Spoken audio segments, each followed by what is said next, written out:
Hello guys, welcome to my new mini blog. আজকে আমরা একটু আবনি গেছিলাম, বাড়িতে বসছিলাম বলে আমার মাসি আর আমার বোনের সাথে গেছিলাম, আর মাও ছিল আবনি মলে। তো আমরা ম্যাকডোনাল্ডসে এসেছি, তো আমাদের দেখাবো এটা ম্যাকডোনাল্ডসের ভেতরটা।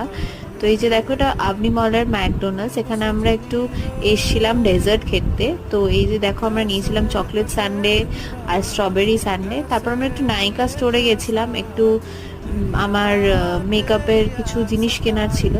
তো আমরা একটা ফাউন্ডেশন নিয়েছি, ব্লাশ নিয়েছি, কয়েকটা লিপস্টিক্স নিয়েছি, আর একটা কালার কারেক্টার নিয়েছি। দেখো আমাদের অলরেডি কেনা হয়ে গেছিলো। তো আমরা চলে এসলাম একটা ছোট্ট ইটারিতে, ব্রিজ ভিউ বলে। যেখানে আমরা বাটার চিকেন নিয়েছিলাম, লাচ্ছা পরোটা নিয়েছিলাম, তার সাথে আমরা নানও নিয়েছিলাম, আর আমরা ক্রিসপি চিলি বেবি কর্ন নিয়েছিলাম, তার সাথে কাবাবও নিয়েছিলাম। সেটা ক্লিপ নিতে ভুলে গেছিলাম, এত খিদে পেয়েছিল খেয়ে নিয়েছিলাম। আর ফিশ ফ্রাইও নিয়েছিলাম দুটো। তো দেখো এই যে ফিশ ফ্রাইটা, এখানকার খাবার দাবার কম দামে খুবই ভালো। তো খেয়ে দিয়ে আমরা বাড়ি ফিরলাম।